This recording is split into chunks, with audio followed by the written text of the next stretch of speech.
Hello students, अब तक हम लोगों ने RS. Agarwal chapter 9 unitary method का 7 क्वेश्चन सॉल्व किया है। अभी 8वां क्वेश्चन है। 8वां क्वेश्चन भी यूनिटरी मेथड से है। यूनिटरी मेथड में दो चीज़ें जाननी बहुत ज़्यादा आवश्यक है। पहली डायरेक्ट प्रोपोर्शन, दूसरी इनवर्स प्रोपोर्शन। अब ये डायरेक्ट प्रोपोर्शन और इन्वर्स प्रोपोर्शन क्या होता है, इसके लिए आप इससे पहले वाले वीडियो देख सकते हैं। अगर ये चीज़ दोनों चीज़ें आपकी क्लियर है तो आप समझ सकते हैं, आप ये यूनिटरी मेथड का कोई भी क्वेश्चन सॉल्व कर सकते हैं। हालांकि मैं आपको ये अभी तक मैंने डायरेक्ट प्रोपोर्शन के ही क्वेश्चन करवाए, इसलिए डायरेक्ट प्रोपोर्शन थोड़ा थोड़ा बता दे रहा हूँ। डायरेक्ट प्रोपोर्शन का सीधा मतलब होता है कि एक क्वांटिटी के बढ़ने से दूसरा क्वांटिटी बढ़ जाए और एक के कम होने से दूसरा कम हो जाए। यहाँ दो क्वांटिटी की बात हो रही है, जैसे क्वेश्चन में देख सकते हैं एक रॉड के लेंथ की बात हो रही है और एक रॉड के वेट की बात हो रही है। यहाँ दो चीज़ों की बात हो रही है, एक लेंथ की बात हो रही है और दूसरी वेट की बात हो रही है। तो लेंथ और वेट आपस में कैसे कैसे निर्भर है? क्यों? क्योंकि जितना ज़्यादा लेंथ का आप रॉड खरीदिएगा उसका वेट उतना ज़्यादा होगा। यानी जितना ज़्यादा वेट का लेंथ खरीदिएगा उतना ज़्यादा उसका लेंथ होगा। यानी कि एक के बढ़ने से दूसरा बढ़ रहा है और एक के कम होने से दूसरा कम होने। जितना कम वेट का रॉड खरीदिएगा उतना कम लेंथ लगेगा उसमें, तो उतना कम लेंथ का रॉड आपको मिलेगा। इसका सीधा सीधा मतलब हुआ कि लेंथ और वेट आपस में डायरेक्टली प्रोपोर्शनल है। एक के बढ़ने से दूसरा बढ़ रहा है, एक के घटने से दूसरा घट रहा है। इसलिए इस क्वेश्चन को भी डायरेक्ट प्रोपोर्शन के मेथड से सॉल्व करना होगा। पहले बता रहा है कि 20 क्वेश्चन बता रहा है, आप सॉल्व कर रहे हैं हम लोग। क्वेश्चन बता रहा है कि 22.5 मीटर जो रॉड है उसका वेट है 85.5 और हमको बोल रहा है कि अगर हम कितना वेट 22.8 kg रॉड खरीदना चाहें, 22.8 kg रॉड खरीदना चाहें तो उसका लेंथ क्या होगा। तो लेंथ के नीचे लेंथ और वेट के नीचे वेट लिखा मैंने। अब करना ये है आपको कि देखिए क्योंकि यहाँ डायरेक्ट प्रोपोर्शन का क्वेश्चन, इनडायरेक्ट प्रोपोर्शन के क्वेश्चन में क्या हो जाता है, कुछ नहीं करना होता है, इसको ऊपर और इसको नीचे करना होता है, बस एक को ऊपर और एक को नीचे। बट ये डायरेक्ट प्रोपोर्शन का क्वेश्चन, इसलिए हम सामने सामने एक के सामने दूसरा और दूसरे के सामने तीसरा ऐसे करके लिख दिया जाता है और इसको सॉल्व कर दिया जाता है। इसको सॉल्व करना है, बहुत आसान है। अगर हम x की वैल्यू ऑब्टेन कर लेंगे तो ये क्वेश्चन सॉल्व हो जाएगा। कुछ नहीं करना है यहाँ पे। इस पॉइंट से इस पॉइंट को हम हटा सकते हैं। जब ये पॉइंट से ये पॉइंट हट गया तो ये 225/x इक्वल्स 855। अब ये पॉइंट को भी अगर हम हटाना चाहेंगे तो एक जीरो इसके ऊपर दे देंगे जिससे ये पॉइंट भी हट जाएगा। तो ये 228 हो गया क्योंकि पॉइंट हटा के हमने ऊपर एक जीरो दे दिया। अब इसकी यूनिट प्लेस पे जीरो है, तो सॉरी 5 है और इसकी यूनिट प्लेस पे जीरो है। तो इसकी यूनिट प्लेस पे 5 और इसकी यूनिट प्लेस पे जीरो है, तो सामने सामने हम डिवाइड कर सकते हैं। यानी 5 से ये भी डिविजिबल है, 5 से ये भी डिविजिबल है। क्यों? क्योंकि इसके वंस प्लेस पे 5 और इसके वंस प्लेस पे जीरो। जब इसको 5 से काटिएगा तो 5 4 जा 20 और बच गया 2, 5 5 जा 25, 45 बार में ये चला जाएगा। और 17 5 जा 85 होता है तो 17 बार में, और 5 1 जा 5 और एक जीरो, यानी कि 17 और 10 यानी कि 1710 बार में ये भी कट गया। अभी भी इसके वंस प्लेस पे आप देख सकते हैं 5 है और इसके वंस प्लेस पे जीरो है। इसके वंस प्लेस पे 5 है, ये 5 से चला जाएगा। इसके वंस प्लेस पे जीरो है, ये भी 5 से चला जाएगा। 5 से काटेंगे फिर से, 5 9 जा 45 कट के 9 आ गया और इसको काट दीजिएगा तो 5 3 जा 15, 5 3 जा 15 और 2 कैरी हो जाएगा, 5 4 जा 20, 5 4 जा 20, 1 कैरी हो जाएगा, 5 2 जा 10, 342। तो ये आप इसको साफ से मैं एक बार लिख लेता हूँ। ये क्या आ गया, 9/x इक्वल्स टू 342/228।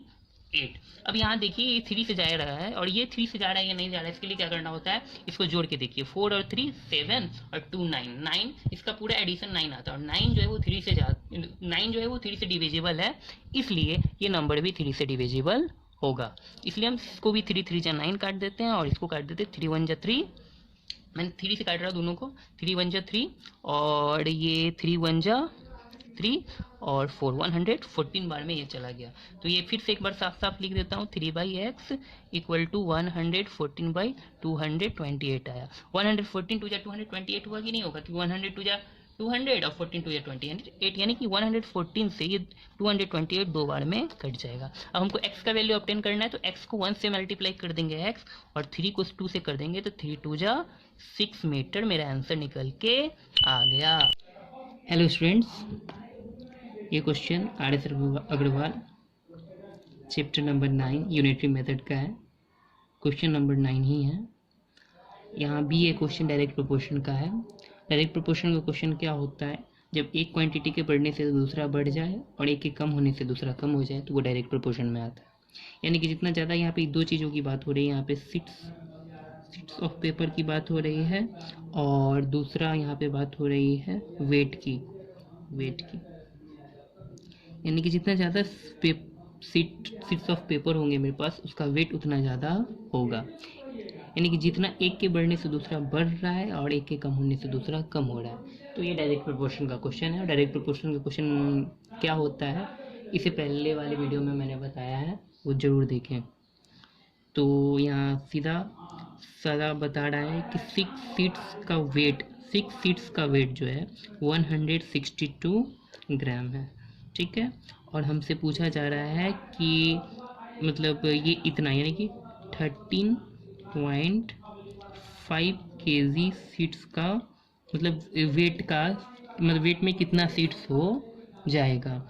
तो ये यहाँ पहले बात तो ये ग्राम में दिया हुआ, तो इसको हम ग्राम में बदल सकते हैं। इसको ग्राम में बदलने के लिए क्या करना होगा आपको, ये देखिए इसको 1000 से मल्टीप्लाई करेंगे तो ये ग्राम में बदल जाएगा। यानी कि 13.5 इसको ग्राम में बदल रहा हूँ, यानी 13.5 है। इसको इस पॉइंट हटा के एक जीरो नीचे दे सकता हूँ और इसको 1000 से मल्टीप्लाई कर दूंगा। एक जीरो से एक जीरो ये चला जाएगा। ये मेरा यहाँ कितना ग्राम हो जाएगा, 135, इसमें 2 जीरो, यानी कि 13,500 ग्राम हो जाएगा। तो यहाँ पे मैं 13,500 ग्राम लिख देता हूँ। अब देखिए यहाँ क्वेश्चन सॉल्व होके आएगा अपना कि कह रहा है कि 6 सीट्स ऑफ पेपर का वेट है 162 ग्राम। अगर मेरे पास 13,500 ग्राम सीट्स है, के ग्राम है सीट्स, तो उसका संख्या पूछ रहा है, उसका नंबर पूछ रहा है। यहाँ पे जो x की वैल्यू ऑब्टेन होके आएगी वही मेरा आंसर होगा। अब यहाँ आप देख सकते हैं कि ये 6 है और ये 162 है। अब 6 को इस नंबर को जोड़िए, 61772 9 3 से डिविजिबल है। इसका मतलब है कि ये नंबर भी 3 से डिविजिबल है, इसलिए हम 3 से काट लेते हैं। इसको भी काट लेते हैं, उसको भी काट लेते हैं। 3 2 जा 6 और ये कट जाएगा। 3 5 जा 15, 1 कैरी और 3 4 जा 12। अब ये 2 है और इसके इवंस प्लेस पे 54 है, यानी कि 2 से ये भी नंबर पूरा डिविजिबल होगा। 2 से ये नंबर कट जाएगा। 2 2 जा 4, 2 7 जा, तो ये मेरा क्या आया, 1/x इक्वल टू 27/13500। अब इस नंबर को जोड़िए, 5358 और 19 और 00, इसमें 00 जोड़ दिएगा तो 9 ही हो जाएगा। यानी कि 314459, 9 + 0 = 9 और फिर 9 + 0 = 9। ये टोटल मिला के 9 ही आ रहा है। इसका मतलब है 9 3 से डिविजिबल है। इसका मतलब ये भी नंबर 3 से डिविजिबल होगा। तो 3 9 जा 27 होगा और ये 3 से डिविजिबल है। मैंने बताया कैसे, 3 4 जा 12 और 1 कैरी था, 3 5 जा 15, 2 जीरो है 2 जीरो। 9 के टेबल में 45 आता है। पहले एक बार इसको नीचे लिख देता हूँ, 1/x = 9/4500। 9 से 45 चला जाएगा, 9 5 जा 45, 2 2 0 बचा, 2 2 0। इसके नीचे मैं इसके ऊपर मैं 1 लिख सकता हूँ। अब x को 1 से मल्टीप्लाई करूँगा तो x, और 500 को 1 से कर दूंगा तो 500, यानी कि 500 सीट्स मेरा आंसर निकल के आ गया।